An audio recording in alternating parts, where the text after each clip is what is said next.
Hello everyone, स्वागत है आपका चैनल थ्रस्ट एजुकेशन में। इस वीडियो के माध्यम से हम देखेंगे यूरोटोरिया बिहार एसआई प्रैक्टिस सेट, जो कि आपका आज का सेट नंबर होगा 9, जो कि खाकी 3.0 चल रहा है। उसमें आपका सेट नंबर जो होगा आपका 9 होगा।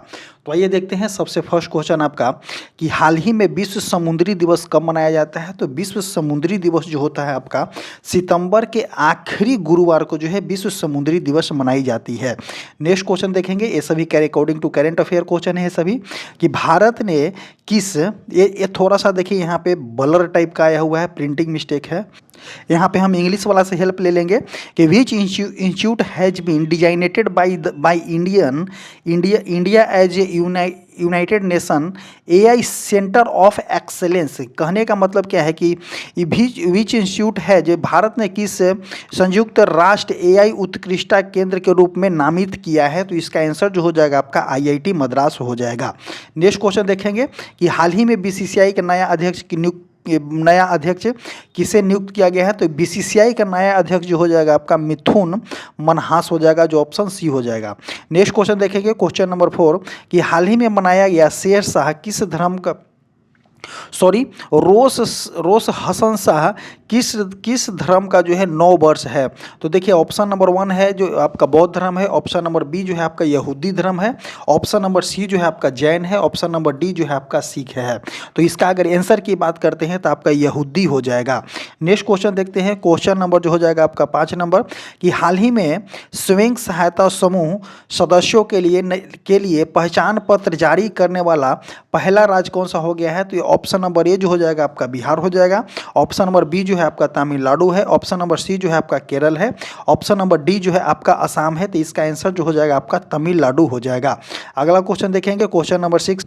क्वेश्चन नंबर 6 देखिए 6 देखेंगे कि निम्न में से पटना उच्च न्यायालय के 46वें मुख्य न्यायाधीश कौन बने हैं। तो option number A Suryakant Tripathi हो जाएगा, ऑप्शन नंबर बी बीपू एम पंचोली है, option number C Pandit Laxmikant Jha, option number D Pawan Kumar Bhimappa Bajantri. तो इसका आंसर जो हो जाएगा आपका पवन कुमार भीमप्पा बाजंत्री। नेक्स्ट क्वेश्चन देखेंगे, क्वेश्चन नंबर 7 नंबर, कि किस देश ने फिलिस्तीन को औपचारिक तौर पर एक स्वतंत्र देश के रूप में मान्यता दिया है। तो इसका answer option number A Britain और Canada, option number B Australia और Algeria, option number C Britain और पुर्तगाल। तो इसका आंसर जो हो जाएगा आपका सभी ने जो है आपका फिलिस्तीन को एक स्वतंत्र औपचारिक रूप से मान्यता दे दिया गया स्वतंत्र देश का। नेक्स्ट क्वेश्चन देखेंगे, क्वेश्चन नंबर 8, कि राजस्थान के किस जिले में लिथियम का बड़ा भंडार मिला है। तो राजस्थान के किस जिले में मिला है। तो option number A Udaipur, option number B आपका झुंझुनू हो जाएगा, option number C Nagaur, option number D Jaisalmer. तो आपका जो है किस राजस्थान के किस जिले में देखने को मिला है। तो आपका नागौर में जो है आपका लिथियम का सबसे बड़ा भंडार मिला है। नेक्स्ट क्वेश्चन देखेंगे, क्वेश्चन नंबर 9, कि जुबिन गर्ग का स्कूबा ड्राइविंग हादसे में सिंगापुर में निधन हो गया है, वह कौन थे। तो ऑप्शन नंबर ए पर्वतारोही, ऑप्शन नंबर बी जो गायक, ऑप्शन नंबर सी राजनेता, ऑप्शन नंबर डी एक साहित्यकार। तो आपको बता दें कि जुबिन गर्ग जो थे आपका एक गायक थे। नेक्स्ट क्वेश्चन, क्वेश्चन नंबर 10, कि भारत के सबसे बड़े और आधुनिक वीर सावरकर खेल परिसर का उद्घाटन कहाँ में किया गया है। तो ऑप्शन नंबर ए सूरत में, ऑप्शन नंबर बी आपका Hyderabad, option number C Ahmedabad, option number D Nai Delhi. तो इसका आंसर की बात करते हैं तो कि आपका कहाँ में किया गया है। तो आपका जो है आपका अहमदाबाद में की गई है। नेक्स्ट क्वेश्चन देखेंगे, क्वेश्चन नंबर 11, कि निम्नलिखित में से किस देश के राष्ट्रपति ने 2030 तक दुनिया की पहला बंद ईंधन चक्र वाली परमाणु ऊर्जा प्रणाली शुरू करने की घोषणा किया है।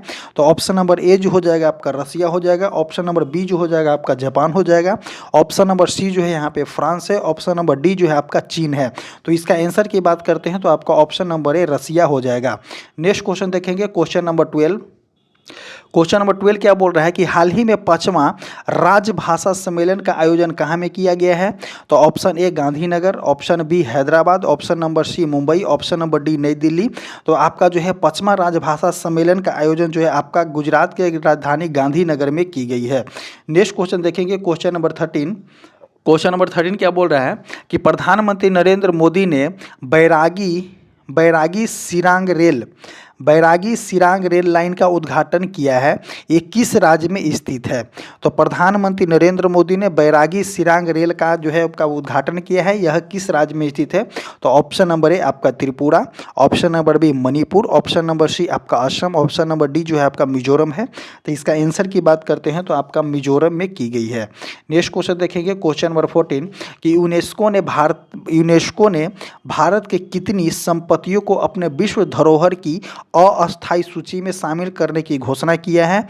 Option number A 9, option number B 11, option number C 7, option number D जो हो जाएगा आपका 13 हो जाएगा।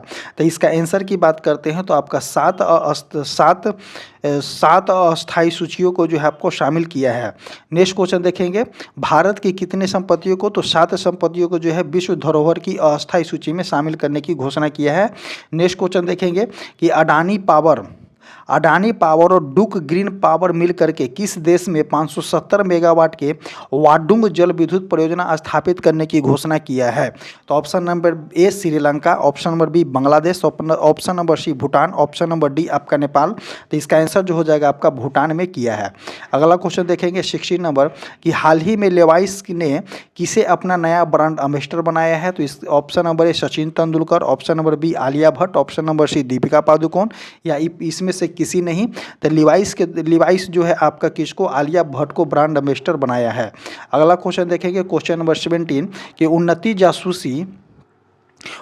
जासूस उपग्रह ओफेक 19 का परीक्षण किस देश में किया गया है? तो ऑप्शन नंबर ए चाइना में, ऑप्शन नंबर बी इजराइल में, ऑप्शन नंबर सी रूस में, ऑप्शन नंबर डी जो हो जाएगा ईरान में। तो इसका आंसर की बात करते हैं तो इसका आंसर जो हो जाएगा आपका ओफेक 19 प्रक्षेपण जो है आपका किस देश में किया गया है? तो इसका आंसर जो हो जाएगा आपका इजराइल में की गई है। नेक्स्ट क्वेश्चन देखेंगे, क्वेश्चन नंबर 18 कि 2026 में 21वीं G20 शिखर सम्मेलन की मेजबानी कौन सा देश करेगा? तो option number A China, option number B America, option number C South Africa, option number D Argentina. तो देखिए 21वीं G20 शिखर सम्मेलन की मेजबानी 2026 में आपका किसको दिया गया है? तो आपका अमेरिका को दिया गया है। अगला क्वेश्चन देखेंगे, क्वेश्चन नंबर 19 कि क्षेत्रफल के अनुसार, अब यहाँ से जो है आपका ज्योग्राफी का क्वेश्चन स्टार्ट होता है कि क्षेत्रफल के अनुसार जापान का दूसरा सबसे बड़ा द्वीप कौन सा है? तो क्वेश्चन क्या पूछा गया है कि क्षेत्रफल के अनुसार अगर दूसरा सबसे बड़ा द्वीप जो होता है आपका कौन सा है? तो आपका आंसर जो हो जाएगा आपका होक्काइडो जो हो जाएगा दूसरा सबसे बड़ा द्वीप है, और होन्शु जो होता है आपका पहला सबसे बड़ा द्वीप है। अगर होन्शु दुनिया का होन्शु जो है आपका दुनिया का 7वां सबसे बड़ा द्वीप है, और जावा के इंडोनेशिया द्वीप के बाद दूसरा सबसे अधिक आबादी वाला देश है। होन्शु जो है आपका जापान का सबसे अधिक आबादी वाला और सबसे बड़ा द्वीप है। तो सबसे बड़ा द्वीप जापान का कौन सा है? होन्शु है। दूसरा सबसे बड़ा द्वीप जो है आपका होक्काइडो है। सबसे बड़ा कौन सा होता है? तो आपका होन्शु है। होन्शु के बाद की बात करते हैं तो होक्काइडो है। होक्काइडो के बाद करते हैं तो क्यूशो है। तीसरा नंबर पे कौन सा है? तो क्यूशो है। क्यूशो के बाद जो आपका शिकोकू है। उसके बाद आपका ओकिनावा है। जापान के द्वीपों का जो है उत्तर से दक्षिण क्रम इस प्रकार है: होक्काइडो, सोन्शु, शिकोकू और क्यूशो। नागासाकी जो है आपका क्यूशो द्वीप पे है, और हिरोशिमा जो है आपका होन्शु द्वीप पर स्थित है। अगला क्वेश्चन देखेंगे, क्वेश्चन नंबर 20 कि बिहार के निम्न जिलों में से कौन सा जिला किसी अंतर्राष्ट्रीय सीमा से संबंधित नहीं है? तो देखते हैं। देखिए अररिया जो है आपका अंतर्राष्ट्रीय सीमा से संबंधित है, नेपाल से लगता है। सीतामढ़ी जो है आपका नेपाल से लगता है। मधुबनी भी जो है आपका नेपाल से लगता है। बट पूर्णिया जो है आपका किसी अंतर्राष्ट्रीय सीमा से, यहाँ क्वेश्चन क्या पूछा गया है? अंतर्राष्ट्रीय सीमा से। तो नेपाल जो है आपका पूर्णिया जो है अंतर्राष्ट्रीय सीमा से साझा नहीं करती है।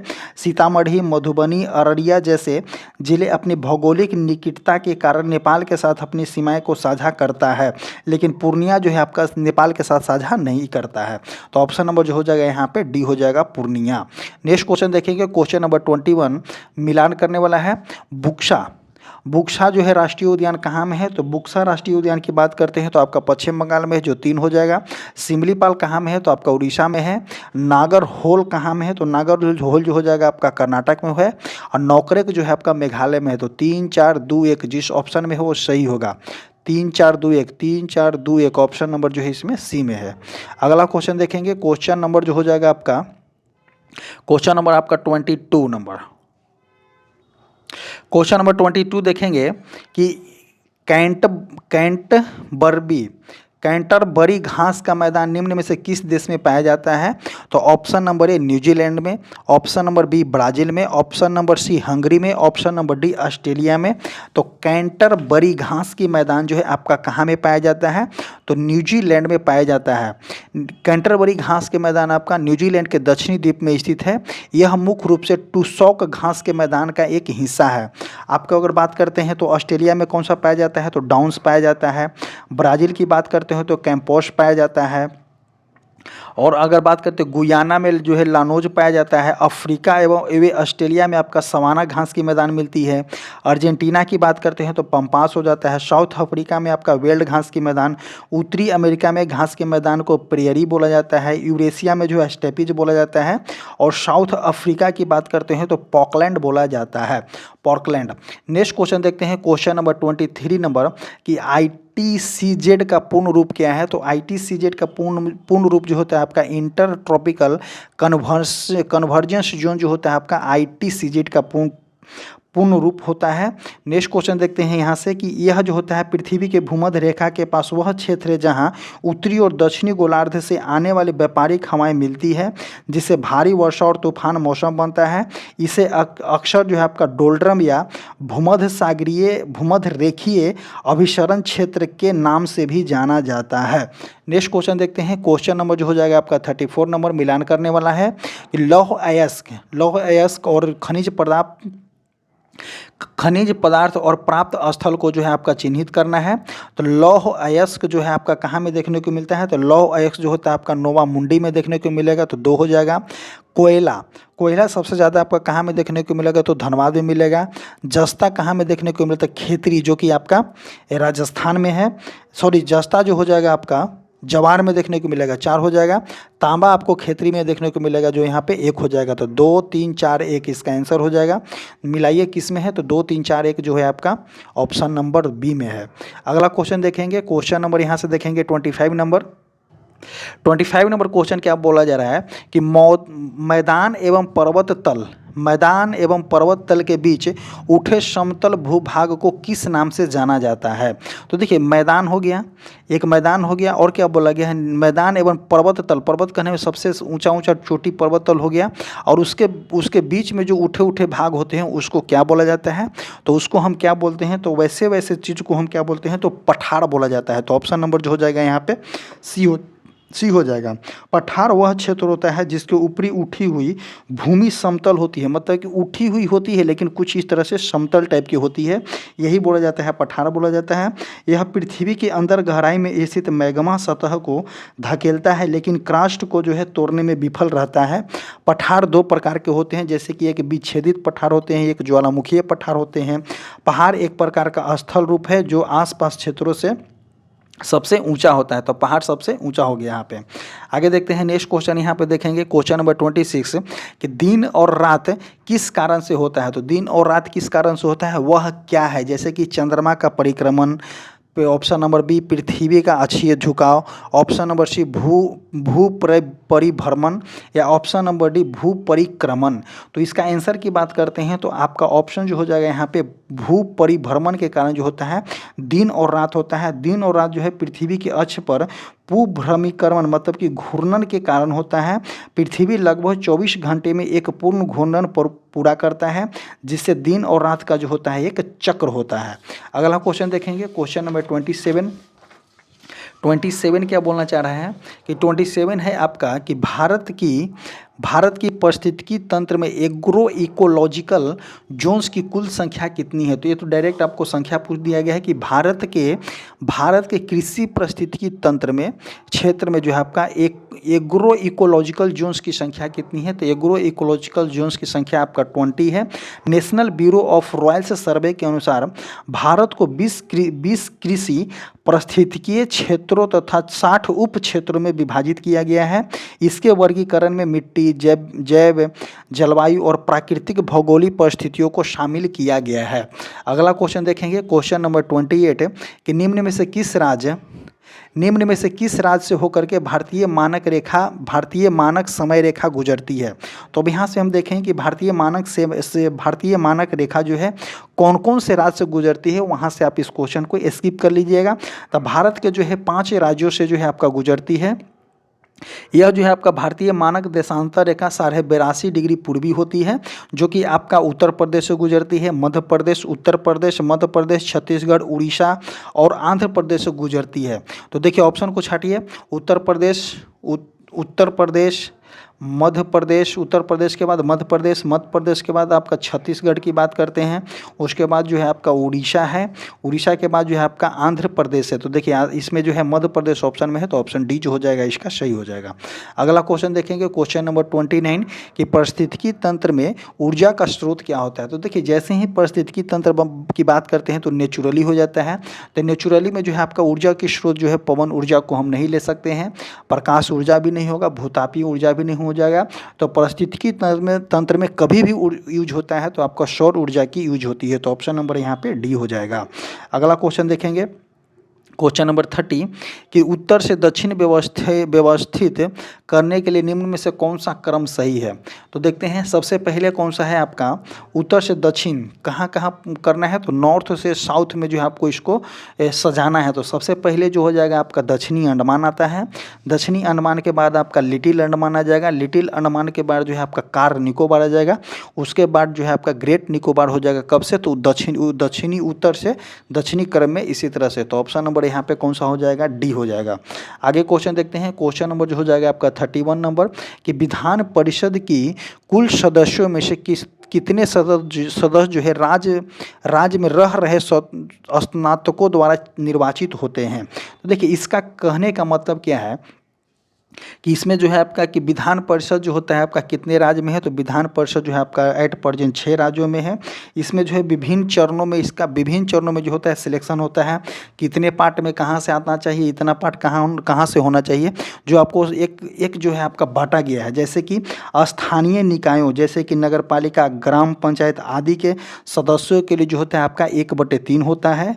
और बात करते हैं राज्य विधानसभा के सदस्यों के भी जो होता है आपका 1/3 होता है। राज्य में रहने वाले 3 साल के स्नातक के लिए कितना होता है, तो आपका 1/12 होता है।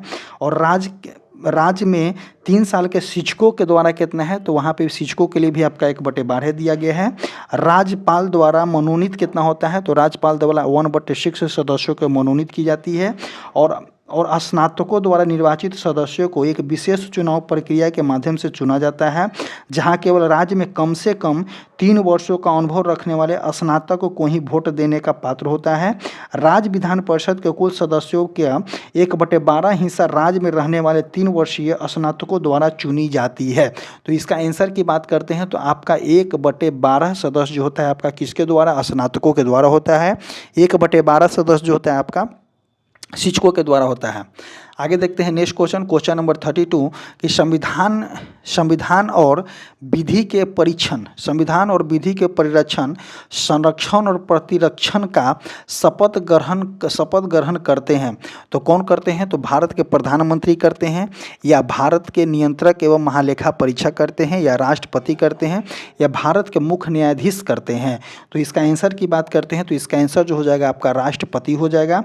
राष्ट्रपति शपथ लेते हैं और पद की ईमानदारी से निष्पादित करने के लिए संविधान और कानून का संरक्षण, रक्षा और बचाव करने के लिए भारत की जनता के प्रति सेवा और कल्याण हेतु स्वयं को समर्पित करने के लिए करते हैं।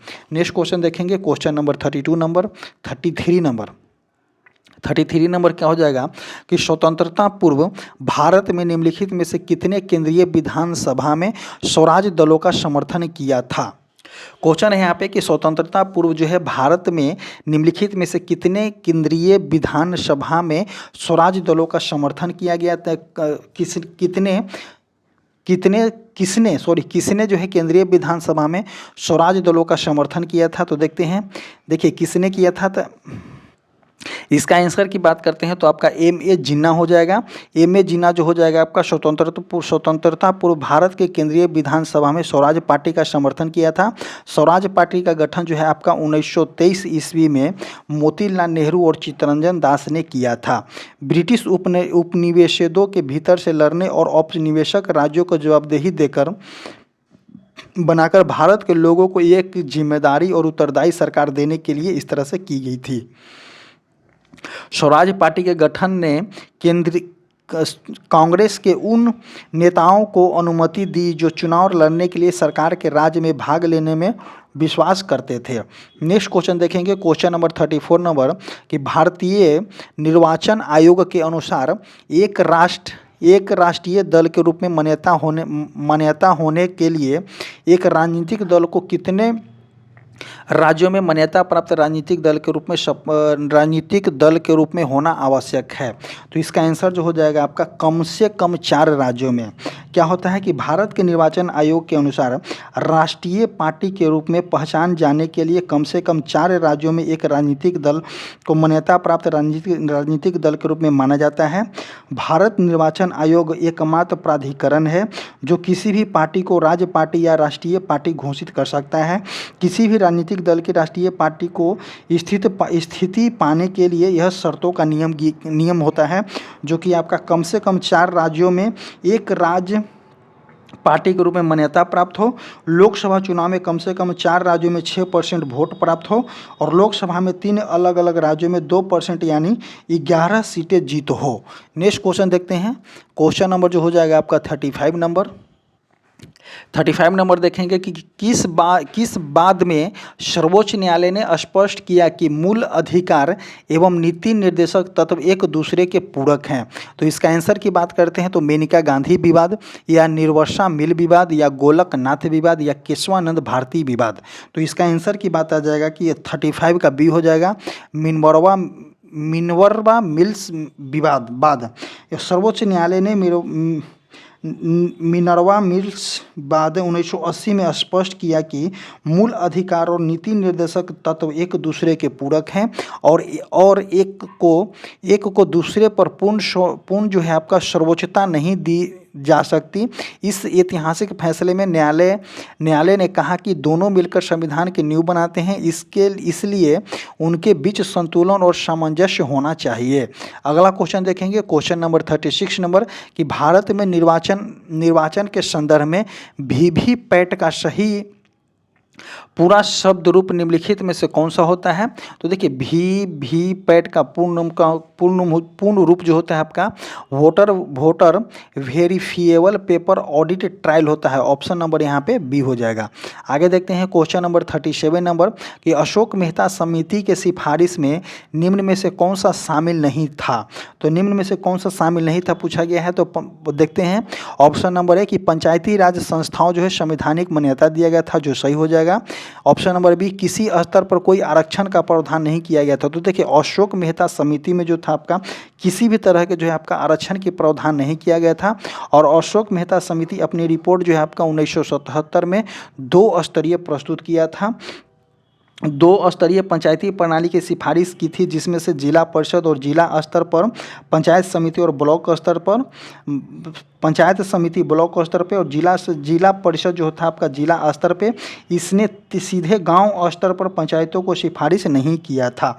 नेक्स्ट क्वेश्चन देखेंगे, क्वेश्चन नंबर जो हो जाएगा आपका क्वेश्चन नंबर हो जाएगा 38 नंबर कि सर्वोच्च न्यायालय में न्यायाधीश नियुक्त होने के लिए व्यक्ति को कम से कम कितने वर्ष तक उच्च न्यायालय में एडवोकेट होना चाहिए? तो व्यक्ति को जो है कम से कम 10 वर्ष तक जो है उच्च न्यायालय में आपको एडवोकेट होना चाहिए सर्वोच्च न्यायालय में जज के लिए। देख क्या बोलता है कि भारतीय संविधान के अनुच्छेद 124 के अनुसार सर्वोच्च न्यायालय में न्यायाधीशों के रूप में नियुक्त होने के लिए एक व्यक्ति को भारत का नागरिक होना चाहिए और निम्न अर्हता होना चाहिए, जिसमें से आपका कम से कम 10 वर्षों के लिए किसी उच्च न्यायालय में या 2 से अधिक ऐसे अधीनस्थ न्यायालयों का जो है अधिवक्ता या राष्ट्रपति की राय में वह एक प्रतिष्ठित अधिवेता होना चाहिए।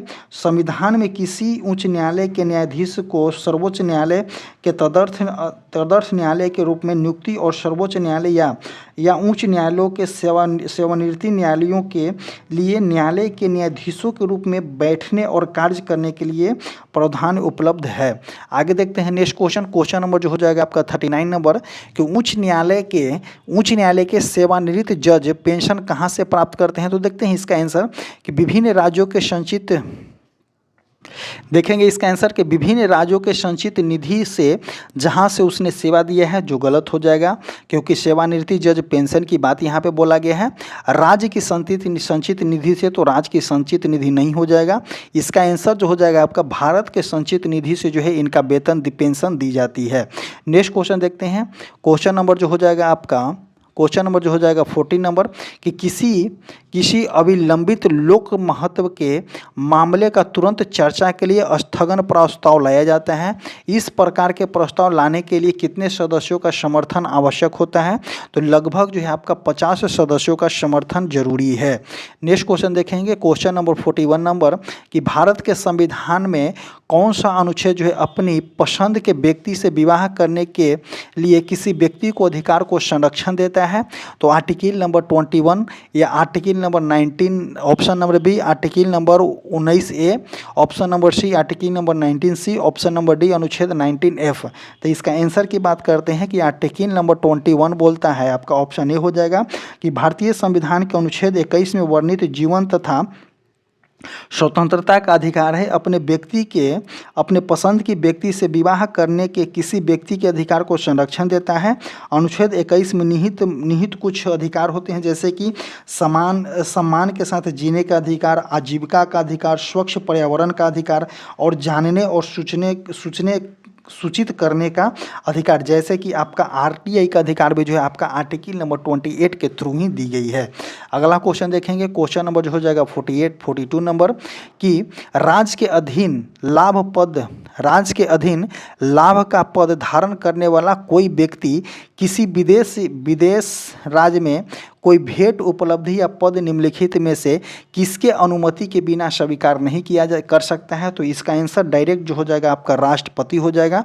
विदाउट राष्ट्रपति के अनुमति से किसी भी प्रकार के विदेशी लाभ का पद नहीं उठा सकता है या कोई अवार्ड नहीं ले सकता है, ना कोई भेंट ले सकता है। अगला क्वेश्चन देखेंगे। क्वेश्चन नंबर जो हो जाएगा 43 नंबर जो है आपका हिंदी का क्वेश्चन है। ये सभी क्वेश्चन को हम स्किप करते हैं कि निम्नलिखित में से शुद्ध वाक्य का चयन करना है। तो इसमें शुद्ध वाक्य जो हो जाएगा बाघ और बकरी एक घाट पर पानी पीते हैं। ये जो है हिंदी का वर्ड है, आप इसको तर्क मत दीजिएगा। आगे देखते हैं क्वेश्चन नंबर 44 कि प्रत्येक वर्ग का तीसरा, चौथा और पांचवा वर्ण क्या कहलाता है। तो आपका घोष वर्ण कहलाता है। अगला क्वेश्चन देखेंगे 45 नंबर कि निम्नलिखित में से कौन सा जो है निश्चयवाचक सर्वनाम है। तो निश्चयवाचक सर्वनाम जो हो जाएगा आपका ऑप्शन नंबर डी हो जाएगा। वह और यह जो है आपका निश्चयवाचक सर्वनाम है। अगला क्वेश्चन देखेंगे 46 नंबर इंग्लिश का क्वेश्चन है कि वी शुड कंप्लेन, खाली स्थान दिया गया है द पुअर सर्विस। तो इसके किसके ऊपर करेंगे। तो we should complain about the poor service. Option number जो हो जाएगा यहाँ पे बी हो जाएगा। नेक्स्ट क्वेश्चन देखते हैं। इसमें क्या पूछा गया है, प्ले विथ फायर। इसका क्या पूछा गया है, आइडम फ्रेज देना है। तो इसका आंसर की बात करते हैं कि टू बी समथिंग रिक्सी। इसका आंसर जो हो जाएगा टू बी समथिंग रिक्सी। नेक्स्ट क्वेश्चन देखेंगे। क्वेश्चन नंबर 48 जो है आपका मैथ का क्वेश्चन है, आप अपने खुद कीजिएगा। अगर इसका आंसर की बात करते हैं तो इसका आंसर जो हो जाएगा आपका ऑप्शन ए हो जाएगा, 2/3 हो जाएगा। नेक्स्ट क्वेश्चन देखेंगे 49 नंबर। 49 का कि अगर आंसर की बात करते हैं तो आपका 1250 हो जाएगा, जो ऑप्शन बी हो जाएगा। और आंसर हम बता दे रहे हैं, आप अपने से बना लीजिएगा। नेक्स्ट क्वेश्चन देखते हैं। क्वेश्चन नंबर 50 का आंसर जो हो जाएगा आपका बी हो जाएगा। अगला क्वेश्चन देखेंगे 51 नंबर। 51 का जो हो जाएगा आपका 52 हो जाएगा। Next question 52 number. 52 का आंसर जो हो जाएगा आपका 5 हो जाएगा, option A. Next question 53 number. 53 के आंसर की बात करते हैं तो आपका हो जाएगा बी हो जाएगा, जो कि एक रीजनिंग का क्वेश्चन है। अगला क्वेश्चन देखते हैं। अब यहाँ से आता है हिस्ट्री का क्वेश्चन। तो यहाँ से हम चालू करते हैं कि किस वेद में जो है आपका सिंचाई के साधन के रूप में नहरों के उपयोग की जानकारी मिलती है। तो ये अब हम हिस्ट्री का क्वेश्चन आ गया है। तो इसमें क्वेश्चन पूछा गया है कि किस वेद में सिंचाई के साधन के रूप में नहरों के उपयोग की जानकारी मिलती है। तो ऑप्शन नंबर अब ए हो गया आपका ऋग्वेद में। ऑप्शन नंबर बी जो हो जाएगा आपका सामवेद। ऑप्शन नंबर सी जो हो जाएगा अर्थर्ववेद। ऑप्शन नंबर डी जो हो जाएगा आपका तो option number C Yajurveda, option number D जो हो जाएगा आपका अर्थर्वेद। तो आपका जो है सिंचाइयों के रूप में साधन और नहरों का उपयोग जो है आपका किस में मिलेगा, तो आपका अर्थर्वेद में देखने को मिलेगा। देखते हैं इस वेद में जो स्पष्ट रूप से सिंचाई के लिए नहरों को क्या बोला जाता था, कुलिया या कुला के उपयोग में उल्लेख मिलता है, जिससे पता चलता है कि उस समय जल प्रबंधन की उन्नत प्रणालियाँ मौजूद थी। यह एकमात्र वेद है जो नहरों के अस्तित्व और उपयोग का जो है विस्तार का वर्णन करता है। अब देखेंगे ऋग्वेद में, यह सबसे प्राचीन वेद है जिसमें कृषि और जल के महत्व का वर्णन है। इसमें कुआं, कूपों, तालाबों और नदियों के प्राकृतिक जल का उपयोग करने के सिंचाई की बात की गई है। कुछ मंत्रों में नदियों के जल प्रवाह को मोड़ने की भी बात किया गया है कि इसमें ऋग्वेद में, लेकिन जो है सिंचाई के लिए जो है आपका नहरों का उपयोग की बात जो है आपका ऋग्वेद में ना बोला गया है। आगे देखेंगे सामवेद में, कि इस वेद में मुख्यतः जो है ऋग्वेदों के मंत्रों का संग्रह है जिसका पाठ यज्ञों के दौरान किया जाता है। इसमें तकनीकी या कृषि के संबंधी जानकारी आपको जो है आपकी इसमें सामवेद में नहीं मिलता है। अब आते हैं यजुर्वेद में। यह वेद में जो है यज्ञ अनुसंधानों और विधियों का संकलन है। इसमें बांधों और जलाशयों द्वारा जल संचयन और सिंचाई के समान संदर्भ है। आगे देखते हैं नेक्स्ट क्वेश्चन नंबर जो हो जाएगा आपका 55 नंबर, कि मेहरौली में जंग रहित लौह स्तंभ जो है आपका किस वंश के समय स्थापित किया गया था। तो इसका आंसर जो हो जाएगा आपका गुप्त वंश के समय में जो है आपका स्थापित की गई थी। कि दिल्ली के महरौली स्थित प्रसिद्ध लौह स्तंभ जो अपनी जंग प्रतिरोधी धातु संरचना के लिए विश्व भर में जाना जाता है, का निर्माण जो है गुप्त वंश के शासन काल में हुआ था। अगला क्वेश्चन देखेंगे, क्वेश्चन नंबर जो हो जाएगा आपका 56 नंबर, कि बौद्ध धर्म ने समाज के दो वर्गों को अपने साथ जोड़कर एक महत्वपूर्ण प्रभाव छोड़े। ये वर्ग कौन से हैं, तो देखिए वणिक और पुरोहित को काट दीजिए, क्योंकि बुद्ध धर्म की उत्पत्ति जो हुआ था कि पुरोहित को बाइकआउट करने के लिए। आगे देखेंगे कि साहूकार और दास, तो देखिए इसको भी काटिए। योद्धा और व्यापारी, तो इसको भी काटिए। इसका आंसर जो हो जाएगा आपका स्त्री और क्षुद्र हो जाएगा। क्वेश्चन क्या बोला गया है यहाँ पे, कि स्त्री बौद्ध धर्म के उदय के समय समाज में कठोर वन व्यवस्था थी। ये तो स्वाभाविक है कि उस टाइम बहुत ज़्यादा कठोर वन व्यवस्था थी, जिसमें जो था आपका ब्राह्मणवाद का एक प्रभुत्व था, बोल सकते हैं। स्त्रियां एवं शूद्र जो बोला गया यहाँ पे, कि इन वर्गों को जो है पारंपरिक ब्राह्मण धर्म में समान अधिकार और समान प्राप्त नहीं था। बुद्ध ने स्पष्ट रूप से कहा कि सभी जातियां और लिंगों के लोगों को आध्यात्मिक जागृति प्राप्त करने की क्षमता है। उन्होंने महिलाओं के लिए भिक्षु संघ की स्थापना की और संघ में जाति व्यवस्था का कोई स्थान नहीं था, जिससे ये वर्ग बड़ी संख्या में बौद्ध धर्म की ओर आकर्षित हुए। अगला क्वेश्चन देखेंगे, क्वेश्चन नंबर 57, कि सम्राट अशोक ने अपने शिलालेखों में अपने समकालीन दक्षिण के किस राज्य का उल्लेख नहीं किया गया है। तो देखिए दक्षिण के किस सम्राट अशोक के टाइम में जो है आपका दक्षिण के किस अपने शिलालेख में समकालीन में दक्षिण के किस राज्य का उल्लेख नहीं किया गया है। तो देखते हैं, देखिए चोल का उल्लेख आपको देखने को मिलेगा, पांडे का भी वो देखने को मिलेगा, केरल पुत्र को भी देखने को मिलेगा, लेकिन कुषाण के टाइम नहीं देखने को मिलेगा। आप ध्यान दीजिएगा कि कुषाण के टाइम में जो है बौद्ध धर्म के जो है चौथी संगति हुई थी, और अशोक के टाइम में जो है आपका तीसरी संगति हुआ था। अशोक के जब सम्राट अशोक थे उस टाइम जो था तीसरी जो आपका समिति हुआ था, लेकिन चौथी समिति के टाइम कौन था, तो कुषाण था। तो बहुत ज़्यादा गैप हो जाता है, तो ऑप्शन नंबर डी जो हो जाएगा यहाँ पे सही हो जाएगा। अगला क्वेश्चन देखेंगे 58 नंबर, कि मंगोल खां तरमाशिरी ने निम्नलिखित में से किस तुगलक शासक के शासनकाल में भारत पर आक्रमण किया था। तो ऑप्शन नंबर ए जो हो जाएगा आपका किसके शासनकाल में, गयासुद्दीन तुगलक के शासनकाल में। Option number B Mohammad bin Tughlaq के शासनकाल में। Option number C Firoz Shah Tughlaq के शासनकाल में। ऑप्शन नंबर डी सुल्तान मुहम्मद के शासनकाल में। तो इसका आंसर की बात करते हैं तो 58 का जो हो जाएगा यहाँ पे बी हो जाएगा, मोहम्मद बिन तुगलक के शासन काल में। कि चगताई खानन के शासक मंगोल खां तरमाशिरी ने लगभग 1326 से 1327 ईस्वी में भारत पर आक्रमण किया था। उस समय दिल्ली सल्तनत का सुल्तान आपका मोहम्मद बिन तुगलक था, और मंगोल सेना ने दिल्ली को घेर लिया था, और मोहम्मद बिन तुगलक ने उसे भारी फिरौती देकर के वापस भेज दिया था। देखिए किस तरह से राजा लोग जो था आपके अपने आप को बचाव की कार्य करती थी। आगे देखते हैं नेक्स्ट क्वेश्चन हो जाएगा 59 नंबर, इसमें से जो है आपका मिलान करने वाला दिया गया है कि शासक हो जाएगा और उसके कब्र का स्थान हो जाएगा। तो देखते हैं सबसे पहले किसका दिया गया है, बबड़ा का दिया गया है। तो बाबर का कहाँ है, तो बाबर का आपका जो है काबुल गया था। अकबर का कहाँ है, तो अकबर का आपका सिकंदर हो जाएगा। जहांगीर का कहाँ है, तो जहांगीर का आपका हो जाएगा, जहांगीर का हो जाएगा आपका लाहौर में। और शाहजहाँ का जो है आपका आगरा हो जाएगा, जो कि आपका ताजमहल में है। तो 3 4 1 2 जिस ऑप्शन में वो सही है, 3 4 1 2 ऑप्शन नंबर सी में है। नेक्स्ट क्वेश्चन देखते हैं, क्वेश्चन नंबर आपका 60 हो जाएगा। अकबर अकबर की गुजरात विजय के संदर्भ में निम्नलिखित कथनों में से कौन सा कथन असत्य चुनना है। क्वेश्चन पे इसी तरह से ध्यान देना होगा आपको कि कौन सा सत्य क्वेश्चन है या असत्य क्वेश्चन है। सबसे पहले आपको स्टेटमेंट पढ़ना होगा, उसके बाद ही क्वेश्चन पे आपको चलना होगा। तो आइए देखते हैं। ऑप्शन 1 देखेंगे कि अकबर ने जो है 1572 में गुजरात पर अधिकार किया था, जो कि सही हो जाएगा। कांबे ने अकबर ने पहली बार समुद्र देखा था, ये भी सही हो जाएगा, क्योंकि अकबर के द्वारा जो है पहली बार समुद्र देखा गया था। नेक्स्ट क्वेश्चन देखते हैं, नेक्स्ट ऑप्शन कि इस समय पुर्तगालियों ने समुद्र पर वर्चस्व जो है आपका स्थापित कर लिया था। तो ये भी जो है आपका सही हो जाएगा, क्योंकि उन्होंने जो है आपका 1498 में ही जो है भारत में आया था, और जो है आपका 1530 तक जो है पूरी तरह से जो है आपका जो है वर्चस्व स्थापित कर लिया था अल्बर कुक के द्वारा। आगे देखते हैं कि इस अभियान में मिर्जाओं ने अकबर का साथ दिया था। तो देखिए इस अभियान में जो है मिर्जाओं ने अकबर का साथ न दे करके अकबर के अगेंस्ट में लड़ा था। तो ऑप्शन नंबर डी जो हो जाएगा इसका आंसर हो जाएगा। आगे देखते हैं next question, question number 61 number एक जो है आपका क्या बोला गया है कि निम्नलिखित घटनाओं का विचार कीजिए। देखते हैं तो विजयनगर के कृष्णदेव राय का शासनकाल, ऑप्शन नंबर 2 दिया गया है आपका कुतुब मीनार का निर्माण, पुर्तगालियों का भारत आगमन और फिरोज तुगलक की मृत्यु।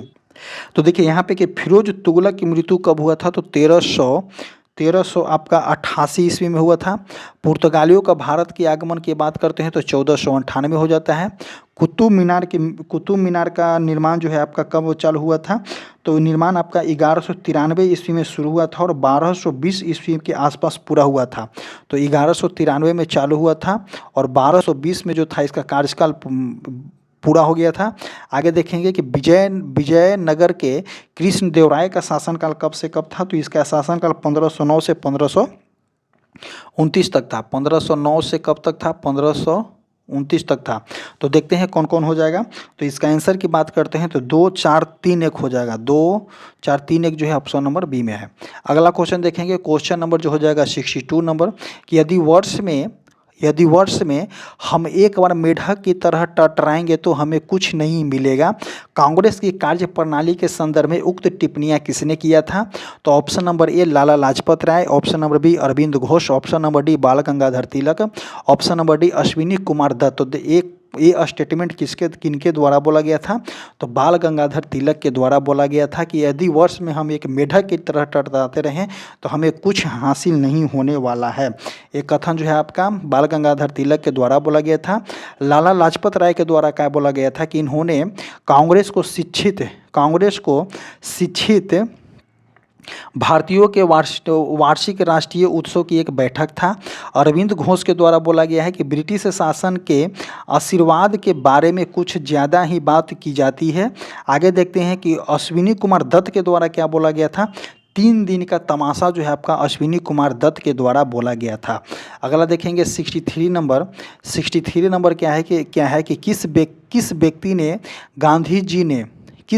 गांधी जी ने स्वयं चंपारण आने एवं वहां रैयत की दयनीय अवस्था को सुधारने का अनुरोध किया था। तो इसका आंसर जो हो जाएगा आपका राजकुमार शुक्ला के द्वारा किया गया था, या भूपेंद्र नाथ बसु के द्वारा, या जेबी कृपलानी के द्वारा, या डॉक्टर राजेंद्र प्रसाद के द्वारा। तो इसका आंसर हो जाएगा आपका राजकुमार शुक्ला, जो कि आपका बिहार के लिए फेवरेट क्वेश्चन है। हर एग्जाम में आपको एक आपको देखने को ये क्वेश्चन मिल ही जाता है। अगला क्वेश्चन हो जाएगा आपका कि 14 जून 1947 को कांग्रेस की दिल्ली अधिवेशन में भारत के विभाजन का प्रस्ताव स्वीकृति हुआ था। इस अधिवेशन के अध्यक्ष कौन थे, तो 14 जून बोला गया है 1947 में कौन थे अध्यक्ष, तो अध्यक्ष की बात करते हैं तो आपका आचार्य जेबी कृपलानी थे।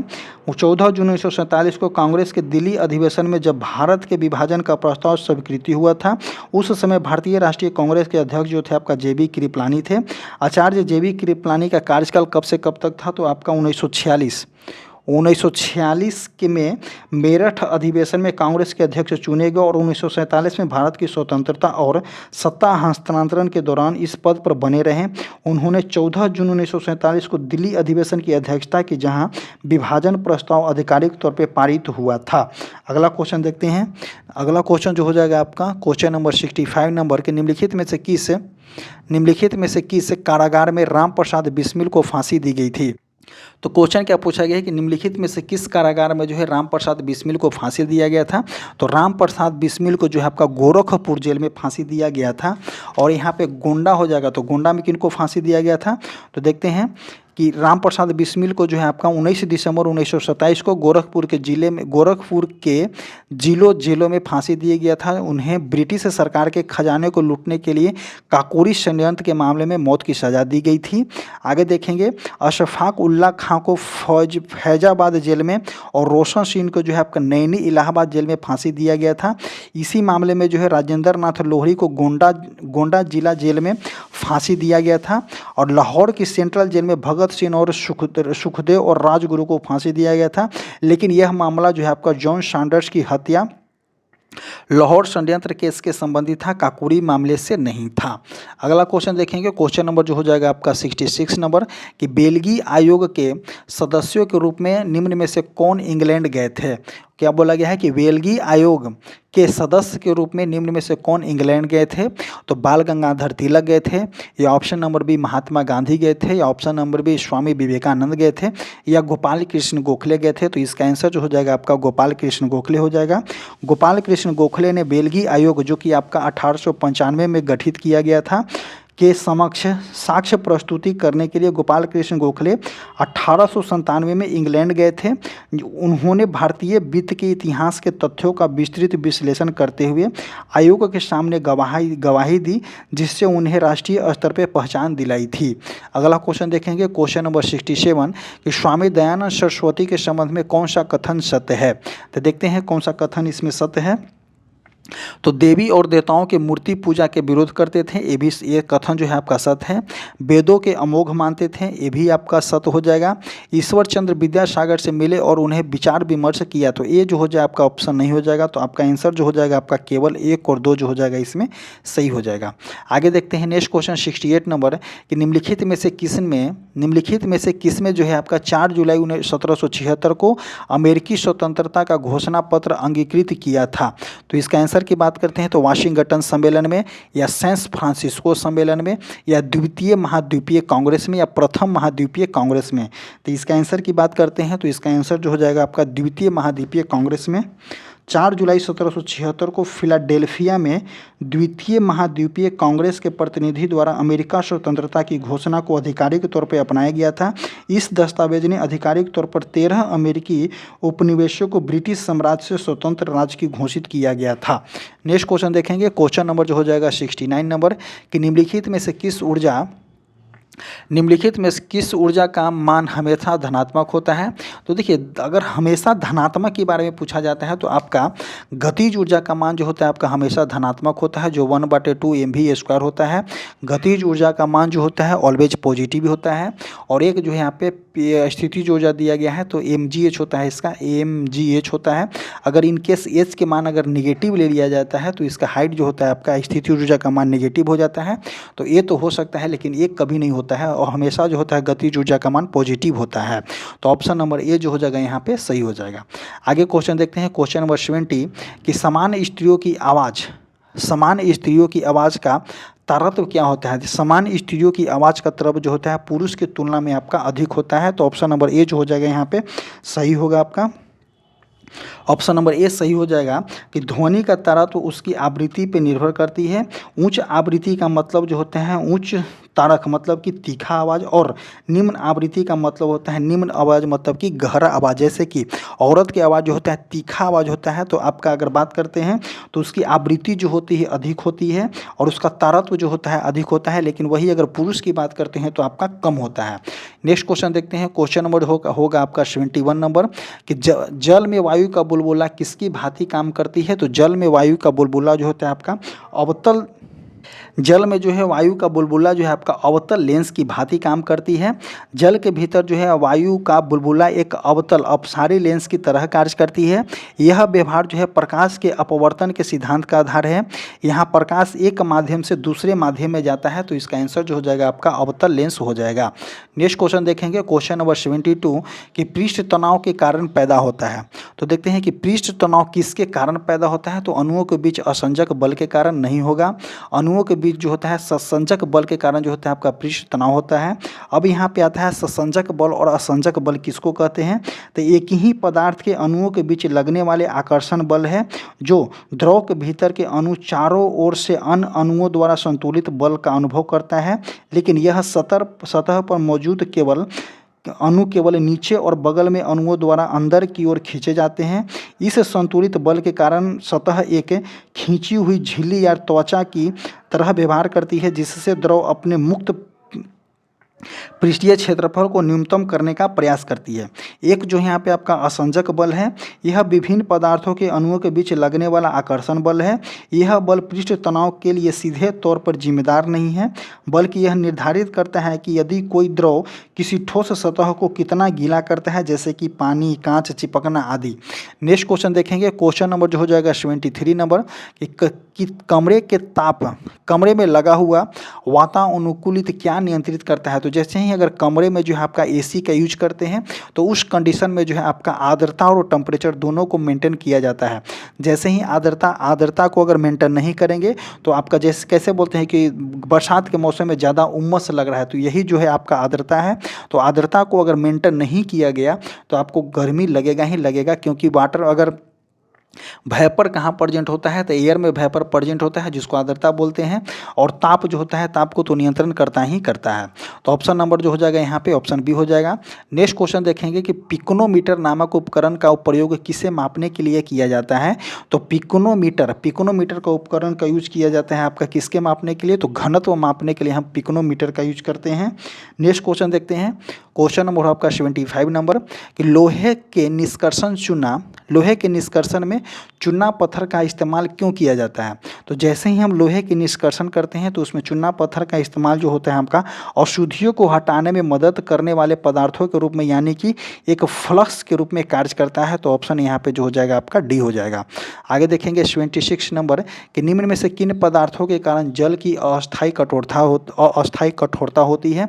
तो जल में जो होता है मैग्नीशियम एवं कैल्शियम के कार्बोहाइड्रेट जो होता है आपका अस्थायी कठोरता कैल्शियम और मैग्नीशियम के बाइकार्बोनेट लवण की उपस्थिति के कारण होता है। यह जो है आपका कठोरता है जिसे जल को उबालकर दूर किया जा सकता है। तो इसका आंसर जो हो जाएगा आपका ऑप्शन ए और 2 जो इसमें डी में दिया गया है। नेक्स्ट क्वेश्चन देखेंगे, क्वेश्चन नंबर 37 नंबर की ऑक्सीजन का क्रांतिक तापमान कितना होता है। तो आपका -118 डिग्री सेल्सियस होता है। और ऊपर के तापमान, क्रांतिक तापमान जो है आपका ऊपर के तापमान एक पदार्थ के रूप में मौजूद नहीं रह सकता, चाहे कितना भी दबाव डाला जाए। प्रत्येक पदार्थ का एक क्रांतिक तापमान होता है। अगला क्वेश्चन देखेंगे, क्वेश्चन नंबर 78 नंबर क्या बोला गया है कि कैल्शियम हाइड्रोक्साइड के विलयन को जब कार्बन डाइऑक्साइड गुजरती है तो बनने वाला अपक्षेप कैसा रंग होता है। तो इसको एक प्रैक्टिकली समझिए। जैसे कि आप एक चूना लाते हैं, मार्केट से CaO लाते हैं, इसमें जो है आपका पानी डालते हैं तो बन जाएगा आपका CaCO3 CaOH बन जाता है, CaOH बनता है। क्या बनता है, तो CaOH बन जाता है। तो इसी को जो है हम पेंट करते हैं। जब हम यहाँ पे पेंट करेंगे तो ये क्या बन जाता है, तो CO2 से अभिक्रिया करके कैल्शियम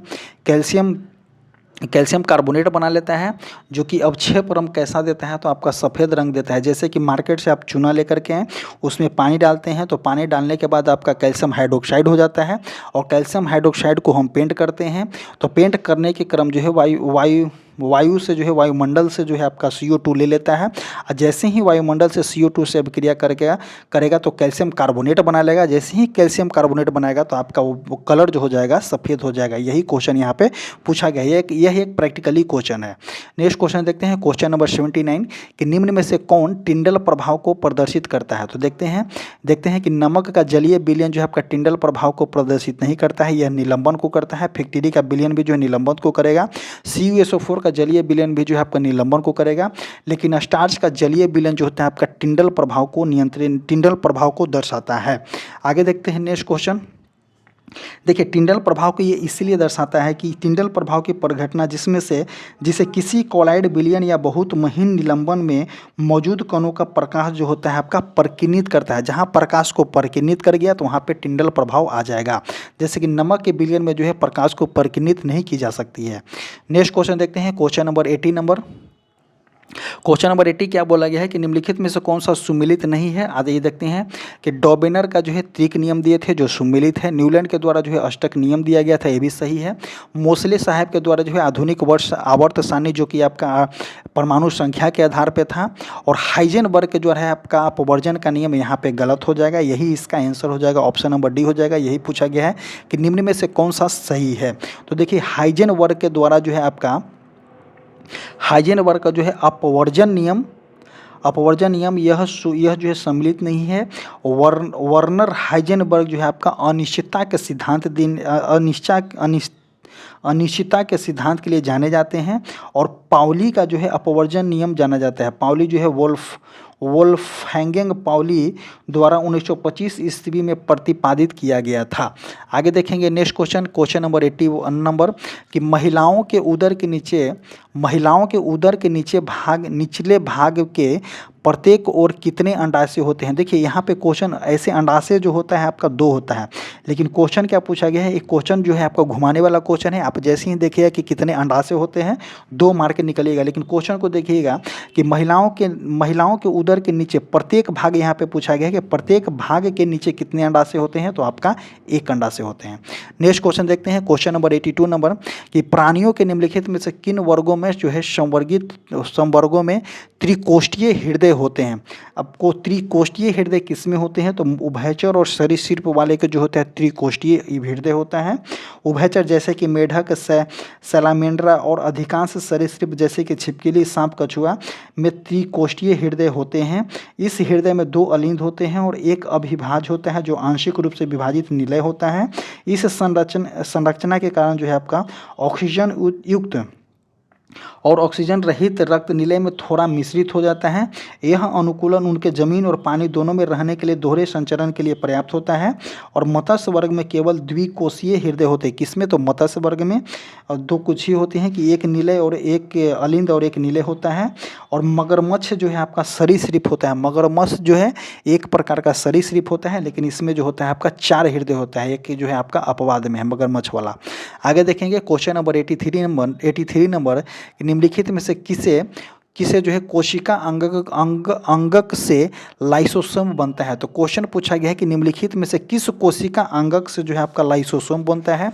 तो ऑप्शन नंबर ए जो हो जाएगा आपका केंद्रक, ऑप्शन नंबर बी अंतःद्रव्य जलिका, ऑप्शन नंबर सी गोल्जी काय, ऑप्शन नंबर डी राइबोसोम। तो इसका आंसर जो हो जाएगा आपका गोल्जी काय हो जाएगा।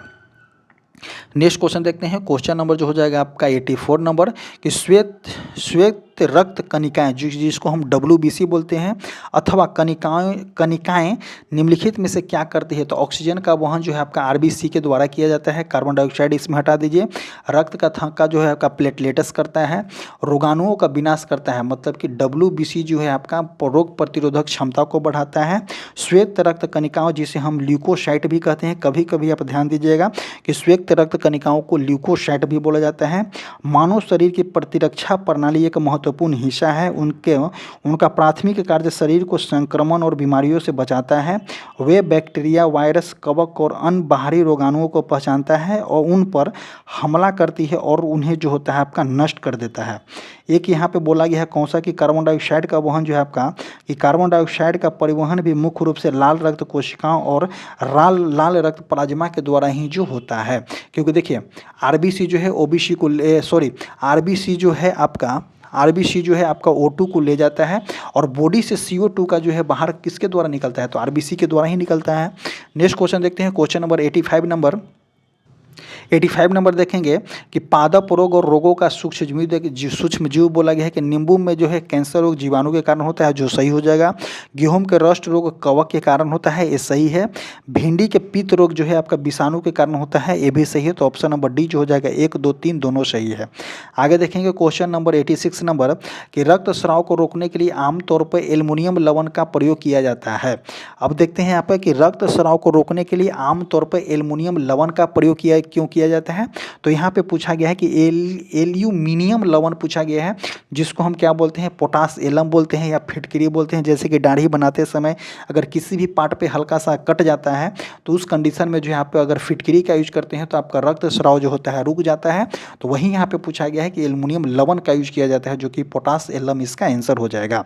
अगला क्वेश्चन देखेंगे 87 नंबर, यदि व्यक्ति को गलत समूह का रक्त दे दिया जाए तो निम्नलिखित में से क्या परिणाम हो सकता है। अगर मानते हैं कि किसी व्यक्ति को गलत रक्त चढ़ा दिया जाता है तो क्या हो सकता है। तो उस कंडीशन में पूछा गया है कि सभी धमनियाँ संकुचित हो जाएगा, ये नहीं होगा। सभी धमनियाँ का विस्तारित हो जाएगा, ये भी नहीं होगा। आरबीसी का यहाँ पे संश्लेषण हो जाएगा। रक्त आधान एक ऐसी प्रक्रिया है जिसमें रक्तदाता से रक्त लेकर उस प्राप्तकर्ता तक अंतःशिरा के माध्यम से पहुँचाया जाता है। रक्त आधान में जो आपका रक्त समूह प्रणाली महत्वपूर्ण है। रक्त आधान के दौरान एबीओ प्रणाली और रीसस प्रणाली की जांच की जाती है। आगे देखते हैं कि यदि किसी व्यक्ति को गलत प्रकार के रक्त हो जाता है तो आरबीसी एकत्रित हो जाता है और हमारे प्रतिरक्षा प्रणाली किसी अन्य रक्त समूह को प्रतिजन के रूप में पहचान लेती है तथा यदि वह शरीर में प्रवेश कर जाता है तो उस पर आक्रमण कर देता है, जिससे रक्ताधान प्रतिक्रिया हो जाती है। नेक्स्ट क्वेश्चन देखते हैं, क्वेश्चन नंबर आपका 88 नंबर कि इंसानों में बौनापन के लिए कौन सा हार्मोन जो है आपका जिम्मेदार होता है। तो देखिए इंसानों में अगर बौनापन के लिए जो है आपका सोमेटोट्रोपिक हार्मोन जो होता है जिम्मेदार होता है। सोमेटोट्रोपिक हार्मोन जो है आपका मनुष्य में बौनापन आमतौर पर ग्रोथ हार्मोन की अपर्याप्त मात्रा के कारण होता है, जिसे हम सेमेट्रोट्रोपियन भी कहते हैं। यह हार्मोन पीयूष ग्रंथि द्वारा स्रावित होता है और शरीर के समान विकास और वृद्धि के लिए आवश्यक है। आगे देखते हैं एक यहाँ पे दिया गया है आपका थायरॉक्सिन हार्मोन जो होता है कि आपका कि थायराइड ग्रंथि द्वारा स्रावित यह हार्मोन चयापचय के नियंत्रण करता है, लेकिन इसकी गंभीर बीमारी में बचपन में क्रेटिज्म नामक स्थिति पैदा हो जाता है, जिससे मानसिक और शारीरिक दोनों विकास धीमा हो जाता है। एक यहाँ पे दिया गया आपका एड्रिनल हार्मोन, यह लड़ो या भागो प्रतिक्रिया से जुड़ा होता है। यह आपातकालीन हार्मोन है जो तनाव या खतरे के समय स्रावित होता है। यह हृदय गति, रक्तचाप और ऊर्जा के स्तर को बढ़ा देता है। एक जो है आपका कार्टिसन हार्मोन, यह एक स्टेरॉयड हार्मोन है जो चयापचय को नियंत्रण करने और सूजन को कम करने के लिए शरीर में तनाव प्रक्रिया में मदद करता है। ग्लूकागॉन हार्मोन होता है, यह हार्मोन जो है अग्नाशय द्वारा निर्मित होता है और यह रक्त शर्करा के स्तर को बहुत कम होने से बचाता है। यह यकृत में संग्रहित ग्लाइकोजन को ग्लूकोज में परिवर्तित करता है। अगला क्वेश्चन देखेंगे, क्वेश्चन नंबर 89 नंबर जो कि इकोनॉमिक्स का क्वेश्चन है कि घाटे के वित्त पोषण के कारण अर्थव्यवस्था में निम्नलिखित में से कौन सा विकास होता है। तो अर्थव्यवस्था में जो है घाटे के वित्त पोषण के कारण जो है आपका अर्थव्यवस्था में किसका विकास होता है। तो अगर बात करते हैं तो आपका कि मुद्रास्फीति में वृद्धि हो जाती है, जो सही हो जाएगा। सरकारी कर्ज वृद्धि हो जाएगा। उसके बाद आपका धन की आपूर्ति में वृद्धि हो जाएगा। तो आपका 1, 2, 3 यहाँ पे ऑप्शन सही हो जाएगा, जो कि आपका ऑप्शन नंबर डी में है। अगला क्वेश्चन देखेंगे, क्वेश्चन नंबर 19 नंबर कि किसी व्यक्ति के वास्तविक जीवन का स्तर का आकलन जो होता है किस आधार पे की जाती है। तो किसी व्यक्ति के वास्तविक जीवन का आकलन जो होता है आपका प्रति व्यक्ति आय के आधार पे आप कर सकते हैं, जो कि आपका ऑप्शन नंबर सी में दिया गया है। नेक्स्ट क्वेश्चन 91 नंबर है आपका, टैरिफ लगाया जाता है तो किसी भी देश द्वारा निर्यात वस्तु पे टैरिफ नहीं लगाया जाता है। तो किसी देश द्वारा आयातित वस्तु पे जो है टैरिफ लगाया जाता है। जैसे कि एग्जांपल लीजिए कि यहाँ पे यूएसए हो गया, यहाँ पे इंडिया हो गया। अभी यूएसए जो है आपका टैरिफ खेल रहा है, तो इंडिया के द्वारा जितने वस्तुएं वहाँ पे जाएंगे उसके जो है टैरिफ लगा करके उस वस्तु का जो है मूल्य बढ़ा दी जाएगी। जैसे ही मूल्य बढ़ेगा तो आपका स्वदेशी वस्तु को बिक्री ज़्यादा होने की संभावना होती है। तो ऑप्शन नंबर बी जो होता है यहाँ पे सही हो जाएगा। आगे देखेंगे क्वेश्चन नंबर 92 कि प्रत्यक्ष करों को प्रतिगामी कर व्यवस्था क्यों कहा जाता है। तो देखिए अप्रत्यक्ष करों को जो है आपका प्रतिगामी कर व्यवस्था क्यों कहा जाता है। तो इसका आंसर की बात करते हैं तो इसका आंसर जो हो जाएगा कि ए प्रत्यक्ष करों की तुलना में अधिक कर देता है, जो गलत हो जाएगा। यह सभी आय समूहों पे समान दरों पे लगाया जाता है, जो यहाँ पे सही हो जाएगा, option number B. Next question देखेंगे, क्वेश्चन नंबर 93 कि जीएसटी की विभिन्न दरों के संदर्भ में अंतिम निर्णय लेने का अधिकार किसके होता है? तो प्रधानमंत्री को हटा दीजिए, वित्त मंत्री को भी हटा दिया, राष्ट्रपति। तो जीएसटी परिषद को जो होता है आपका अंतिम निर्णय होता है जीएसटी दरों के संदर्भित करने के लिए। नेक्स्ट क्वेश्चन देखेंगे, गाइपोरिया समिति का संबंध किससे है? तो गाइपोरिया समिति का संबंध जो हो जाएगा आपका, गाइपोरिया समिति का संबंध जो हो जाएगा आपका बैंकिंग सेवा से संबंधित है। गाइपोरिया समिति के गठन जो है आपका सितंबर 1990 में की गई थी। यहाँ पे दिया गया है आपका, यहाँ पे दिया गया है एक आपका बीमा क्षेत्र जो होता है आपका आर.एन. मल्होत्रा समिति से संबंधित है। एक जो है आपका कृषि शाखा दिया गया है जो कि आपका दंतवाला समिति से संबंधित है। प्रतिभूति घोटाला दिया गया है आपका कि प्रतिभूति घोटाला या शेयर बाजार घोटाले के लिए संयुक्त समिति या न्यायमूर्ति आर.एस. लोढ़ा समिति ने गठन किया था। नेक्स्ट क्वेश्चन देखेंगे 95 नंबर कि निम्नलिखित में से कौन सा सम्मिलित है? तो ऑस्कर पुरस्कार का गठन आपका 1929 में किया गया था, जो सही है। कलिंग पुरस्कार की स्थापना आपका 1950 में न होकर के कलिंग पुरस्कार निम्नलिखित में से कौन सा सही नहीं है? तो कलिंग पुरस्कार की स्थापना जो है आपका 1951 में किया गया है। बिजू पटनायक के दान से हुई थी, लेकिन यह पहली बार 1952 में प्रदान किया गया था। 1951 हो जाएगा, 50 नहीं होगा। मान बुकर पुरस्कार 1969 सही है। दादा साहेब फाल्के पुरस्कार 1969 ये भी सही है। तो इसका आंसर की बात करते हो तो कलिंग पुरस्कार की आविष्कार आपका 1951 में किया गया था और 1952 से देना चालू हो गया था। आगे देखेंगे क्वेश्चन नंबर 96 कि अंतर्राष्ट्रीय मातृभाषा दिवस कब मनाया जाता है? तो अंतर्राष्ट्रीय मातृभाषा दिवस जो है आपका 21 फरवरी को मनाई जाती है। 21 जनवरी को जो है आपका मणिपुर, मेघालय और त्रिपुरा का स्थापना दिवस होता है। 10 फरवरी को जो है विश्व दलहन दिवस मनाया जाता है और 14 सितंबर को जो है आपका विश्व हिंदी दिवस मनाई जाती है। नेक्स्ट क्वेश्चन देखते हैं, क्वेश्चन नंबर जो हो जाएगा आपका 97 नंबर कि संयुक्त राष्ट्र शरणार्थी आयोग यूएनएचआरसी का मुख्यालय कहाँ है? तो यूएनएचआरसी के गठन आपका 1950 में किया गया था। इसका हेडक्वार्टर की बात करते हैं तो इसका हेडक्वार्टर जो हो जाएगा आपका जिनेवा में है। नेक्स्ट क्वेश्चन 98 नंबर कि राजघाट निम्नलिखित में से किस व्यक्ति की समाधि है? तो राजघाट जो हो जाएगा अपना महात्मा गांधी की समाधि है। मोरारजी देसाई को क्या बोला जाता है? तो अभय घाट बोला जाता है, जो अहमदाबाद में स्थित है। चौधरी चरण सिंह को क्या बोला जाता है? तो किसान घाट बोला जाता है। आगे देखेंगे कि राजीव गांधी को कौन सा घाट बोला जाता है? तो राजीव गांधी के समाधि स्थल का नाम जो है आपका वीर भूमि कही जाती है। आगे देखेंगे क्वेश्चन नंबर 99 क्वेश्चन नंबर क्या कह रहा है कि निम्नलिखित में से कौन सा युग्म सही सुमिलित नहीं है? तो देखते हैं कि गुप्तचर और देश पूछा गया है। मोसाद कहाँ का है? तो इजराइल का है, जो सही हो जाएगा आपका। सवाक कहाँ का है? तो सवाक इराक का नहीं है। सवाक जो है इराक का न होकर के कहाँ का है? ईरान का है। मुखबरात जो है आपका मिस्र का सही है। नाइचो जो है आपका जापान का, ये भी सही है। तो इसका आंसर जो हो जाएगा सवाक जो है आपका इराक का नहीं, ईरान का है। आगे देखेंगे क्वेश्चन नंबर 100 नंबर और इस वीडियो का लास्ट क्वेश्चन कि करगाम और